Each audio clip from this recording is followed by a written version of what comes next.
What's up, everyone? Thralls of Metal back again. I am being a goof-ass still, so I will go by Steampunk Shredlord. I'm still just Necroc Neck. And today we're going to be doing a little bit of a discussion piece here. Today we're going to be going over some bands that are no longer with us, but these are bands that we would wish maybe would put aside their differences or pick the mantle back up again and light that torch maybe one more time. Yeah, I mean, we live in the age of, like, a lot of reunions. Like, I mean, hell, we're getting a new Spinal Tap movie. I didn't have that one in the cards, but it's happening, and I'm excited about it. And Stonehenge is full size this time. Oh, yeah, the containers for the tap water. You should see that. The little Stonehenge, it's fucking great. But yeah, like, we constantly see a ton of bands come back after long periods of time because, I mean, let's be honest, some of these bands can make even more money coming back now than they did when they had their original run. I mean, looking at you, Acid Bath. Acid Bath's doing really well in this, like, current tour. Probably, again, better than they ever did. But there's still a lot of bands out there that I feel could come back. Like, yeah, there's definitely a lot of hurdles to overcome, but just still haven't yet. So we're going to kind of put it out there. These bands should definitely make an attempt to come back if, you know, that's in the cards. The first one we're going to go with is an old school classic death metal band known by the name of Bolt Thrower, kindly referred to as Bolt Thrower. A classic death metal band, bad to the core, insanely consistent, heavier than shit, and really the drummer is the unfortunate missing member of this band now as he passed away. But really, everybody else in the band is still around. And as much as I'm sure it sucks to not have that guy be a part of the family and be creating music with anymore, I feel like it would be not very easy per se because there's feelings involved, but I definitely think they could find a replacement drummer and continue to add to the legacy of Bolt Thrower without a doubt. Yeah, I mean, honestly, like this one, if it just takes like doing some like festival headlining gigs, like, dude, people would go nuts to see the Bolt Thrower banner come down and, you know, all that fucking old school death metal glory. Carl Willits still sounds great. Joe Bench, I'm reasonably sure she can pick up that bass again and fucking jam out. I don't know if she's been in another band since. Now, I know Carl has Memoriam right now, which is an awesome band and very much a spiritual successor to Bolt Thrower in a lot of ways. And I love that band. And I don't want that band to quit. But at the same time, it's not Bolt Thrower. Like, you know, they still feel like two distinctly different entities. And again, I just feel like this is a band that could very well come back, run the festival circuit, you know, fucking really kind of bring back the love for that band again. And I know they'd actually kill it live. And they just stuck with their live run and just said, hey, we reunited for this. You know, a big tribute to Kitty Kearns, too. I'd be happy with that, but yeah, if they could record another album, that'd be fucking cool too. All right, for my first one on my list, and it's a bit of a deep cut, I guess in terms of like mid-2000s metalcore, this is one of the bands that I was absolutely just a huge fan of. I got to see them once with Shadows Fall and God, As They Lay Dying, attempted murder and all that stuff. Love me! Love me! God, man. Oh, it only gets worse with age. Anyway, the band in question is Himza. I was a big Himza fan. Granted, I think some of their earlier stuff was a little bit rough, but the band kept getting better with each release, and their last album, Summon and Thunder, was their best album. Flat out. This band was right on par with bands like Unearth. Lots of just big, heavy, stupid riffs, good hardcore energy, but also a lot of like heavy metal flair, great lead harmonies and solos. This band absolutely whooped ass, and granted, I mean, they went out on their best album, hands down. But still, I feel like they kind of left prematurely. Like, there were still a lot of killer metalcore bands that were going on, you know, still fucking out there killing it. And I don't know what happened there. I know all the members, I believe, are still around. I think that entire lineup could come back. But yeah, I've missed this band for a while. And I've always wondered, man, what could have followed that last album because it was so fucking good. I don't know any of the bands on Nick's list. We're going to call Nick's list the obscure list because he is the master of deep dives and I am surface or skin deep, if you will. If I cut you open, I can get deeper. Don't cut me. My next pick is one of my favorite bands of all time growing up. That's going to be Faith No More. Everybody is still around. It seems to be the missing, or not the missing, but the key ingredient to making this happen is Mike Patton's comfortability with whatever the fuck's going on in his life right now. Yeah, I don't know what's going on there. he's been really hesitant to continue doing shows and touring with Faith No More, but will go out and do Mr. Bungle stuff. And he seems to be interested in doing other projects. However, listening to other members of Faith No More, it sounds like whenever it's time to do something Faith No More related, Mike Patton really just doesn't seem interested, or there's some kind of issue there. So whatever the hell that is, I hope they work it out. Yeah, no kidding. Like, there was 10 years ago that we had the massive comeback album Sol Invictus. Oh my God, I fucking love that album. I jammed the shit out of it. And it feels weird asking for a second comeback album because I didn't think we would have to do that. I figured, like, all right, Faith No More's back. We'll get, I'm not saying like an album every like 2 years and do the fucking whole circuit and all that, but like every 5 years maybe. I didn't think we'd have like a 10-year break and just like, I don't know, like a weird sort of standoffish relationship between the members. Like, again, he's more than willing to go out and do the Bungle stuff, which Bungle's pretty much just doing like the festival circuit and such. But when it comes down to Faith No More, it's just, I don't get that. I don't know. I'm hey, hopefully they figure it out. But yeah, that one's just a weird one. Roddy Bottom, all I can say is, get the motherfucker on the phone, get the motherfucker on the phone. Next up, and this one kind of goes back to the mid-2000s, and another band that, I think they were on an interesting trajectory, maybe not so much with the last one, but their two previous albums to the last one, Hunter and Iron Gag. Yeah, I'm talking about A Life Once Lost. I would love to see this band come back. They were kind of like a more technical, like Meshuggah-infused Lamb of God. Lots of, big syncopated riffs, tons of groove, but also, a little bit of like Southern flair to their stuff. I really enjoyed this band, and they really had like this kind of cool trajectory in terms of like their evolution. Iron Gag was pure groove metal excellence. Had a lot of cool melodies, a lot of banging fucking riffs. And even with the vocals, I believe Randy Blythe helped coach the guy and get a more solid delivery. Devin Townsend was on Iron Gag as well.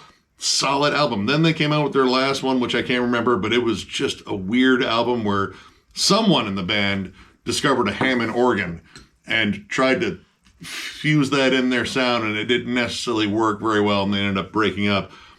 I kind of wanted to see them like get back to that trajectory they had before that album. That album, it's a mixed bag. It was experimental, I guess you can say, but I feel like this band still had like a ton of stuff to like deliver. Like there was still more they could expand on in their bass sound. But yeah, I don't know. I think all the members are still out there. I don't know, like they're probably in different projects and such.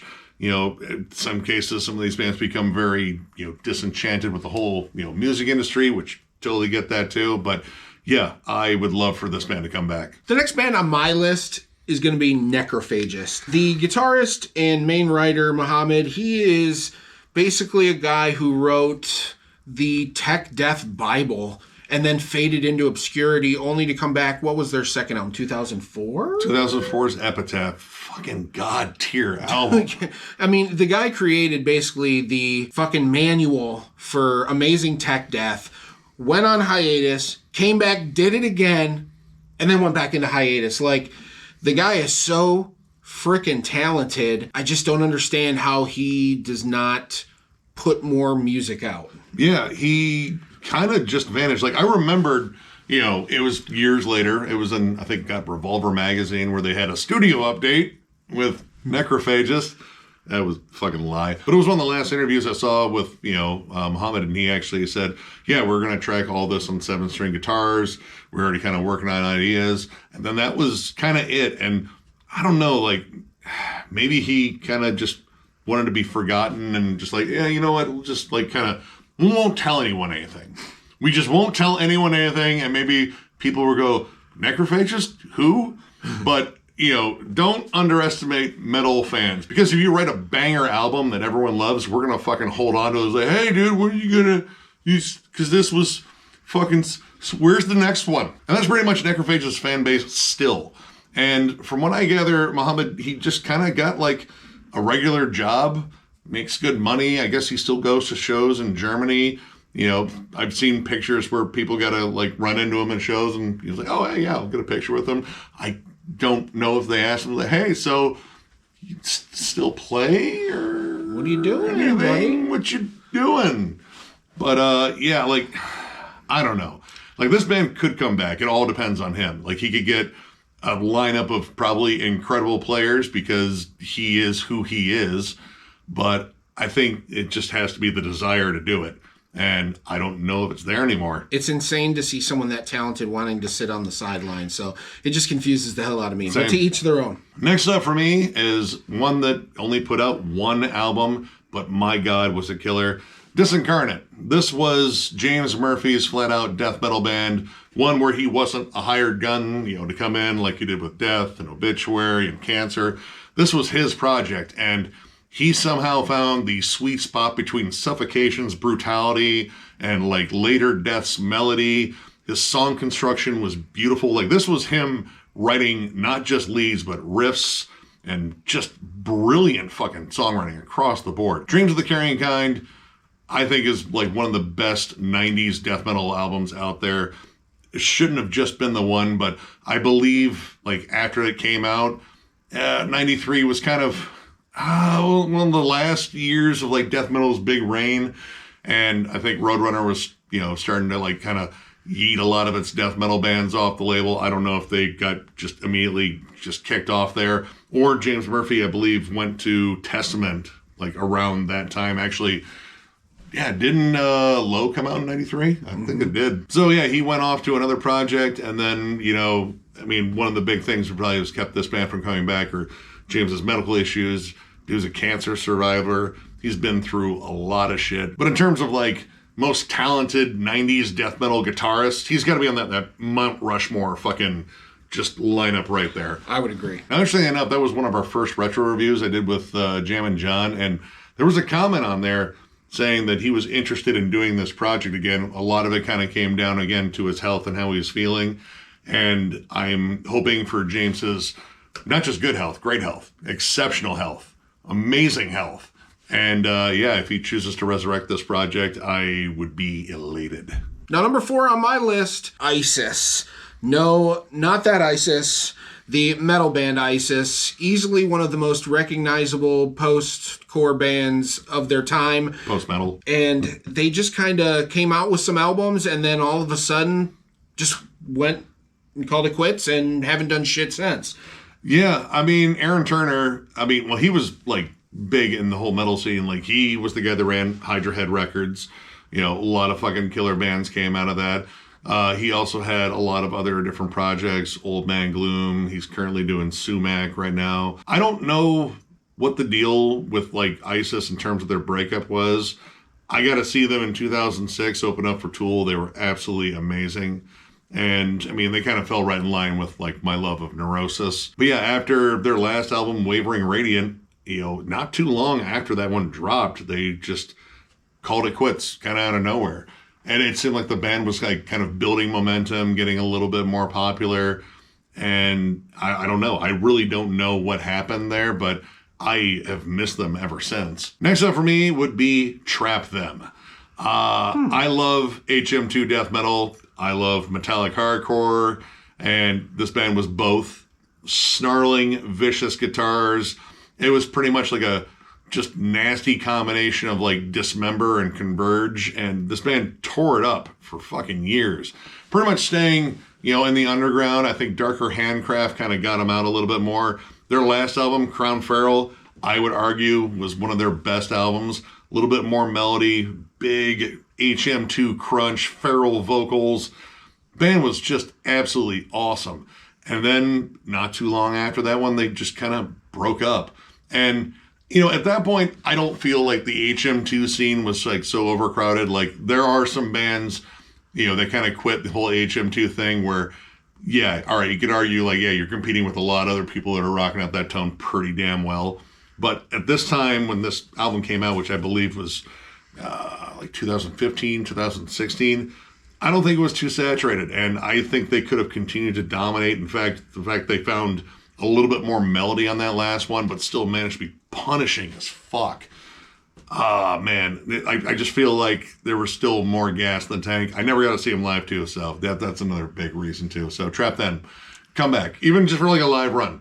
I'll get tickets. Come to this area though, Detroit, Cleveland, we'll take either. And for my fifth pick, I chose an old evil classic metal band, Merciful Fate, with the King, Hank Sherman, and Michael Denner as the main trio. Denner no longer being kind of in the mix. I know they're technically kind of together, but realistically, they made one hell of an impression on the heavy metal world, and then they just kind of went their separate ways as King Diamond did his own solo career. Yes, they've come back and done some things here and there, but it would be nice to see them do a full comeback, committed to a full comeback where it was, brand new albums, tour, and continue to make music, because I think all those guys, not to steal your phrase, but I mean, those guys aren't too old. There's still plenty in the tank. And I still think that as a trio, those guys have a lot to contribute still, as far as, just making that old, evil, heavy metal, man, that we love about Merciful Fate. I mean, we know King Diamond still loves to tour. He's been touring under his moniker for years and been teasing new music and then not releasing it. I mean, that's, who knows? It might happen next year. I'm not going to say this year. But this year. No, not this year. Next year, maybe. But Merciful Fate, I feel like, they could get back together and get that classic lineup. I don't know if there's bad blood between any of those members, though. I believe there's some kind of bad blood between Sherman and Denner. They used to be in a band together. It was their names, wasn't it? Wasn't it? Yeah, it might have been Denner, Sherman. They had a power metal kind of guy do the vocals who was really good, but they had this song called The Son of Satan. 'Twas the son of Satan. But yeah, those guys used to work together. There obviously must be, well, maybe not. Maybe it's between the King and Denner. Who knows?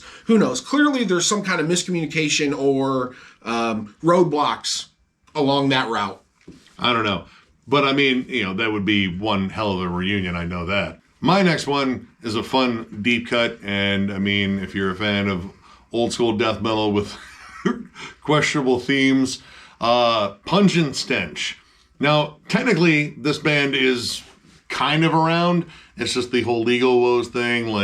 They don't have to put the BC or the AD at the end of it, but I believe the main guy on it has to put his name in front of it in order to be able to tour on it. But I want just Pungent Stench back. I've been a longtime fan of it. I just showed Shred here the amazing album art for Bin Caught Buttering, which is a fucking staple in terms of grimy old school death metal. 2 questions. Why? And what the hell is buttering? Maybe that's what's going on there. They're buttering up. They're buttering each other's biscuits. That's for sure, man. I mean, maybe everything else is dry on that photo except for the lips. Moist, very moist. But yeah, this band's perverse brand of death metal is insane fun. I got to see the touring version of them a few years ago. They absolutely crushed. It's grimy D beats, filthy riffs. It's a little bit punky and snarly. I just like this band. I liked how they just kind of pushed the envelope as far as taste went. A lot of sexual deviancy and such in their lyrics. And clearly. Some great album covers outside of Bin Caught Buttering, too. But yeah, I miss this band. I would just like to see them kind of get past the whole legal dispute, which, that's kind of the only thing keeping them probably from recording another album, because they did put out an album a few years ago. But for a while, it was disputed. It was not considered part of their, discography. And, in terms of getting a copy of it, I think it was even considered a bootleg at one point. I have a copy, but it came out on a label. Just bring back Pungent Stench. We need more filthy, gross, old school death metal bands like that. We need more guys who have been caught buttering to stand up and say, you know what? I may have been caught buttering, but I'm not going to let that stop me. Serial butterer. Yeah. If that's you, get up out of that chair. Rise up, serial butterer. You can do it. The next band on my list is a product of a very special musician, in our opinion here. We are all big fans of this gentleman. My first introduction with this gentleman is going to be on Steve Vai's Sex and Religion album, where he was the lead singer. I am, of course, talking about Devin Townsend.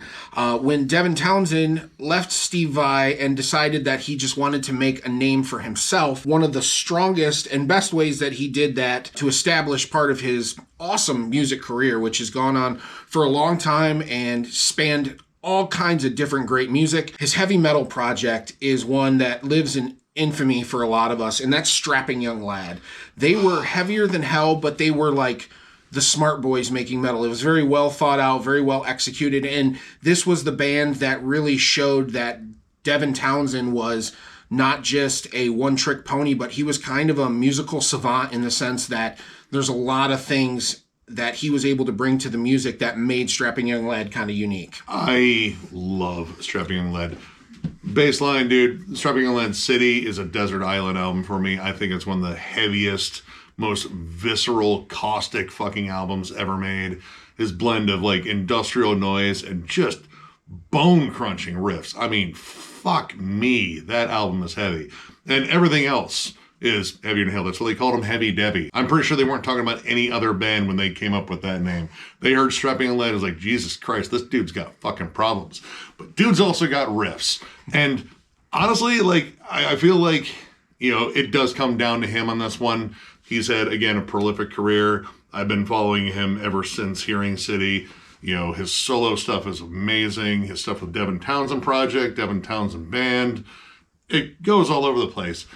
But with Debbie, he writes, you know, from where he is currently and where he was mentally during Strapping Young Lad was not a healthy place, hence the music that came out. So I think he'd have to, like, really kind of be in love with that sound again. Like, he still gets heavy in, you know, some of his albums, dude.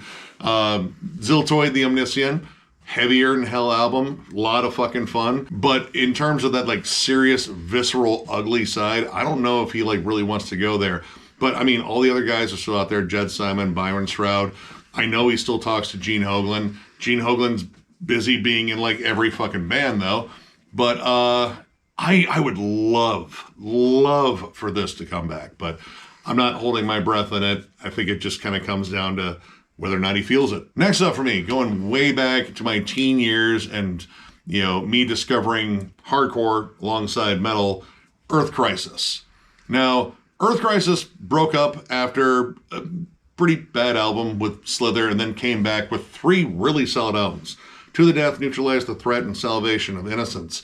And all 3 of them were solid. They kind of got back to just being this groovy, riffy, fucking punishing machine of veganism, but also, you know, just good hardcore tropes. I know Carl is still like a huge part of the hardcore scene out in Syracuse and just like the whole fucking, you know, New England scene too. But they haven't put out an album since like 2014. And, you know, they've been listed as active. I believe they've done like some festival circuits, but they're really overdue for an album to the point where I'm not entirely sure if they're actually like a functional band anymore. But I mean, considering like right now there seems to be a resurgence of metallic hardcore. There's a lot of bands embracing that. The big syncopated breakdowns, the fucking shouty, fucking angry energy and shit. You know, if there was a time to come back, this would be that time. And, you know, it'd be one of the old guard going out there and fucking showing them how it was done. Like an entire set of Destroy the Machines, I would fucking pay a pretty fair amount for that, especially if it was on like a festival circuit. But yeah, Earth Crisis was an absolutely huge influence on my tastes, and it opened the door for a lot of fucking like, you know, metallic hardcore in general for me. And yeah, you know, it's time. Come back. Really. Seriously. I'll not eat a burger that day if you come back. And that's doing his part to stopping his carbon footprint. That's a serious commitment right there. You guys should actually really consider that. I almost felt vegan there for a moment. Please don't. I'm not. All right.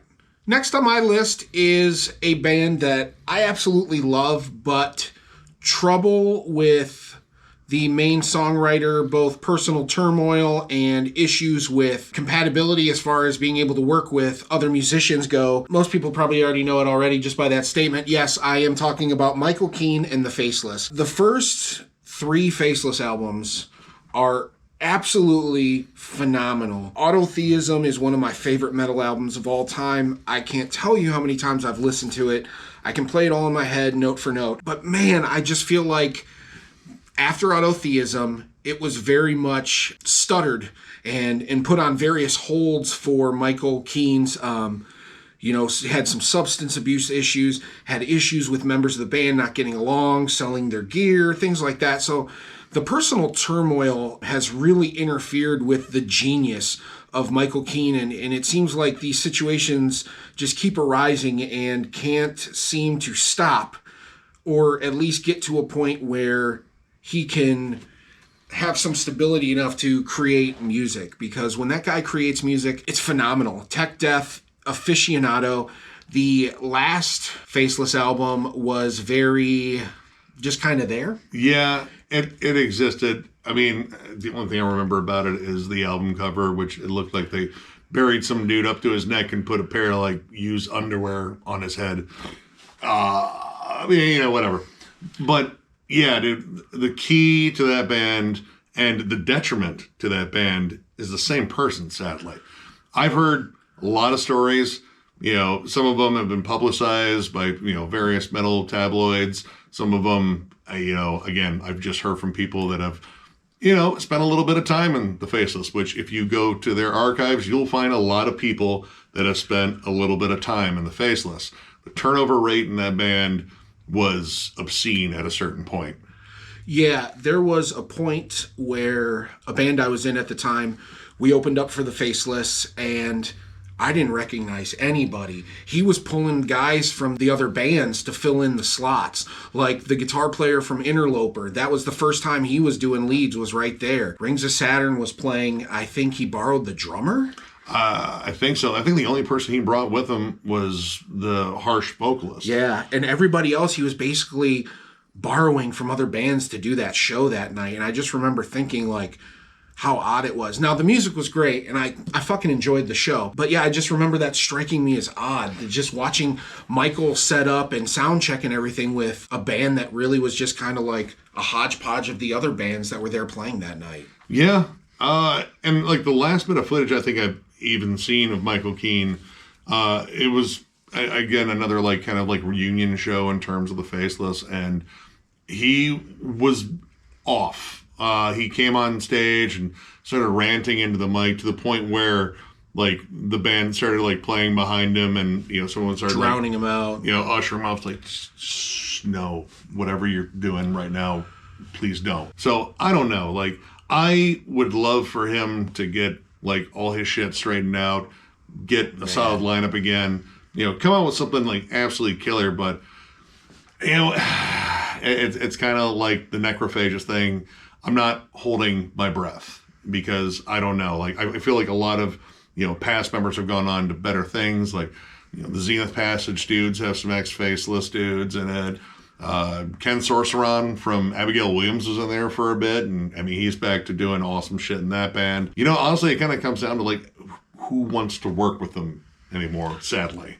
And can he get his shit together to the point where he can be a good bandmate and a good leader and be able to handle the stresses and the rigmarole of doing that stuff. Because, I mean, I don't give a shit. I'll say it right now. When he's on, I think these Faceless albums are just as good as any tech death album you can put out there, and that includes Necrophagist. I put Michael Keane's talent as a songwriter up there with anybody's for tech death, and I really hope as a dude who just loves Michael Keane, I hope he gets the help that he needs and continues to write, because the guy is just insanely fucking talented. Next up, and we're going all the way to Australia for this one, the band I got into a number of years ago. I heard them in samplers, and they just struck me as like kind of a blend of like just different things, and they kind of had their own sound. And that band is Carnival.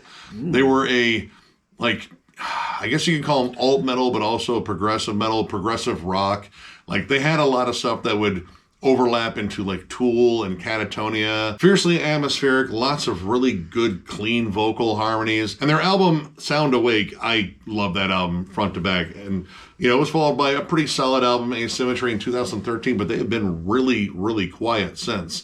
And it seemed like they were kind of like, I don't know if like necessarily breaking into like, the mainstream, but definitely kind of like, pushing their sound and still being very true to that sound that they had, but also, garnering a bigger fan base. But I don't know, it just seemed like everything kind of came to a screeching halt after that album. I don't know what the hell happened to him, but I'd love to see him come back. Next on my list is a instrumental metal fusion band. I know they're European. I don't remember exactly what country they are from, but the band is called Exhibious, and they released 2 incredible albums that Jam and John and I listened to the fuck out of when they came out. What was awesome about them is it was very much like listening to an earlier version of things like The Contortionists or even early Gent, in the sense that it was very rhythmic, very groovy, sometimes jarring with the rhythms, but it had these very clean, melodic, Alan Holdsworth kind of fusiony leads on top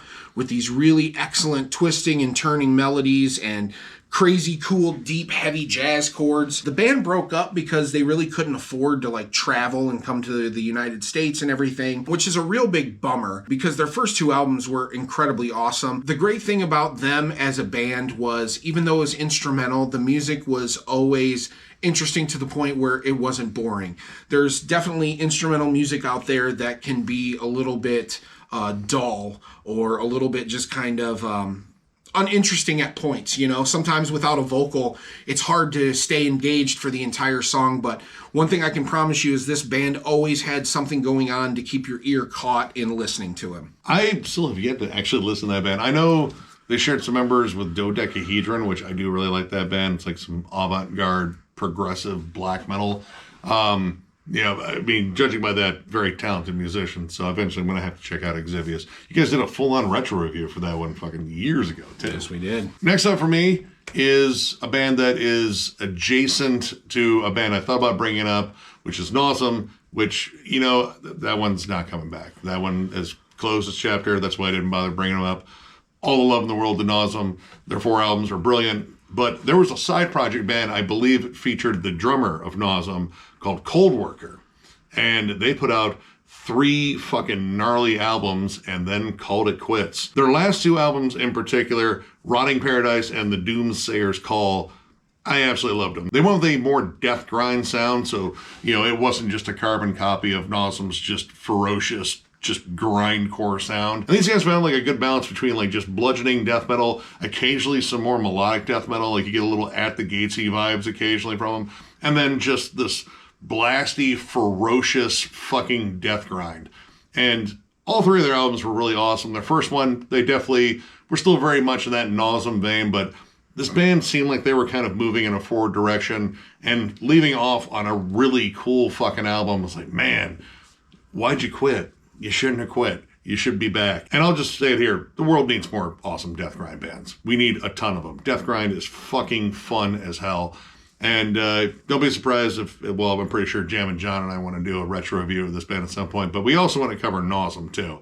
And that'll be a fun one. And also a really tough one because reviewing grind is a pain in the ass because the song's so goddamn short. But if you haven't ever jammed Cold Worker, I know this is like a little bit deeper of a cut. Trust me, listen to them and you'll want them to come back too. 30 songs in 10 minutes. Fuck yes. Number 9 on my list, the Kings of Desert Stoner Rock. I'm of course talking about Josh Homme and company in Kyuss.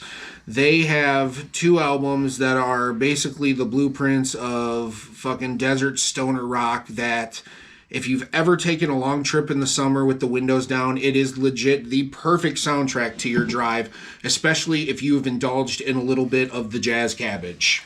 That electric lettuce. Of course, he is talking about Blues for the Red Sun and Welcome to Sky Valley. No disrespect to Wretch or When the Circus Leaves Town, but those two in the middle are desert rock glory.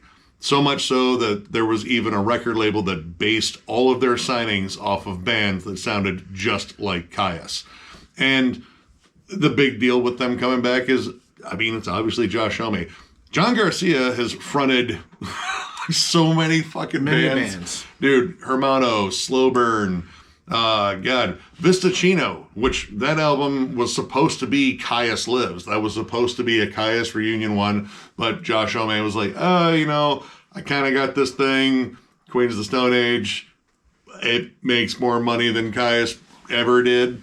So I'm just going to kind of stick with that, which is sad because I would love to hear that sound because Josh Homme could write riffs and he knew how to do these really cool, spacey, cosmic melodies. Like he still does that in Queens of Stone Age, but not nearly as much. Like that is mostly reserved to like the early Queens of the Stone Age years.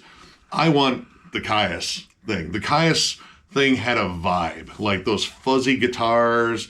There was so much atmosphere. It was like literally driving in the desert, like at dusk and shit. It was like, yeah, this is fucking cool. I really hope that peyote does not kick in right now, because I need a hotel.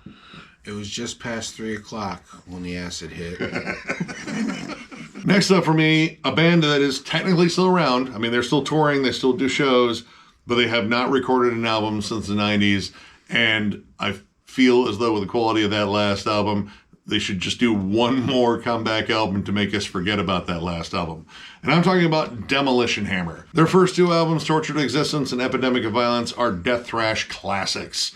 Like, on par with some of the best. Like, on par with, like, Beneath the Remains in my mind. I heard the song 44 Caliber Brain Surgery. I was like, dude, this is vicious as hell. It has all that snotty thrash energy, but all that death metal brutality to it.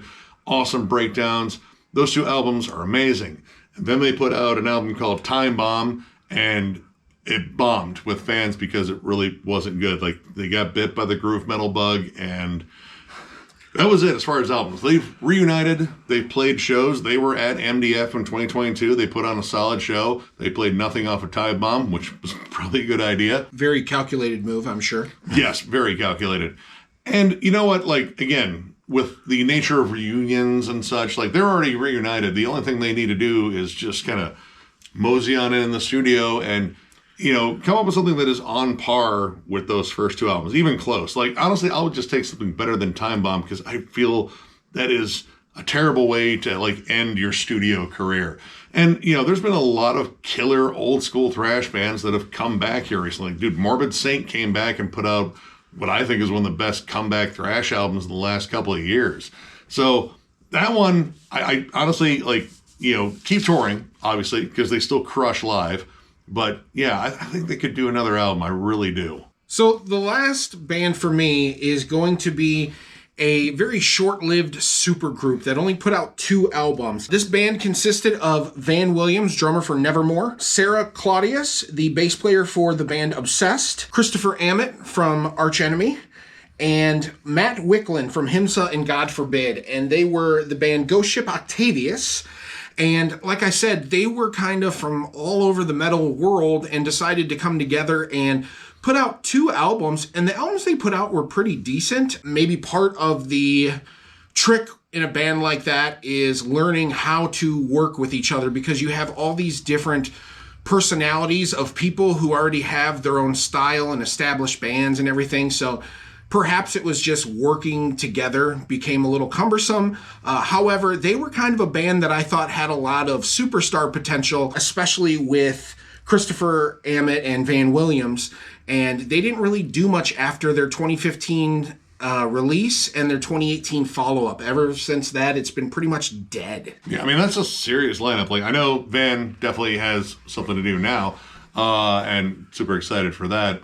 But, the other guys, I mean, you have people pulled from, like, so many different musical directions there. I mean, they were going for, like, a progressive metal thing. I mean, that might suit them all. That might be, like, a secret love of all of them.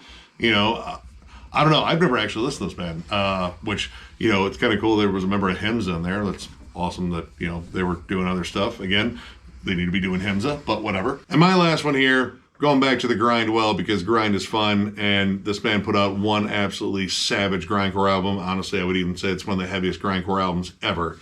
Insect Warfare.